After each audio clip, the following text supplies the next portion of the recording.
Hey Jordan, I found your old email address in my inbox. I remember you were so excited when your parents finally made you a Hotmail account. I still have that stupid photo of your hamster you sent me in your very first email. I think about you a lot. Not all the time, not in normal boring moments like before I fall asleep or whatever, but thoughts of you crop up in the most random moments, like when I laugh so hard the gum falls out of my mouth, or when I see a pigeon barely miss a speeding truck, or when I see my nephews digging for fossils in the backyard like we used to do. When I notice something that could easily be nothing, and it makes me smile, I realize you're always there. Everything changed so much since the day you left. Sometimes I want to wedge myself in some crack in time and stay the same forever, but that's impossible. I end up being carried along with the rest of the world. And as I grow older, the world, it just gets bigger and bigger while my own world only gets smaller, and then it gets really difficult to even live inside my own head. You're lucky that's something you won't have to deal with. It's funny how there were so many things that I was so sure of before, and now all I see are shades of gray and blank spaces where all the answers used to be.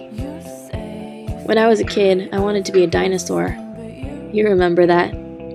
That's a hell of a lot easier than even trying to figure out what the hell I want to be now. I guess if I had the choice, I'd still want to be a dinosaur. It gets really crowded in my head sometimes. All my worries just multiply like rabbits and mutate until my mind is full of mutant zombie rabbits that breed like nobody's business. Does that even make sense? I didn't think so. Every day is a fight to keep everything in order. A hair out of line and everything crumbles. And that's what growing up is like. It's so hard to find a quiet moment where everything feels right. And when you finally do, the peace you achieve is so fragile, you might as well just mess it up and start over. Kinda like a game of Jenga. I like to think that everyone lives on a different plane of existence. Like, each one of us has our own slice of the universe. And these layers, they can fold, they can rip, they can overlap with others. And that gives me hope that one day our layers might overlap again. I know your inbox will probably never open again, and I know this email will forever be marked unread.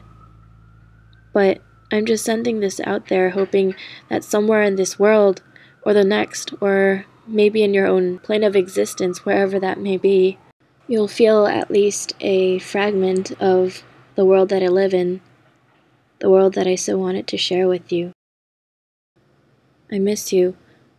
And so I'll wait for your reply that will probably never come. I'll wait. And I'll wait. And I'll wait.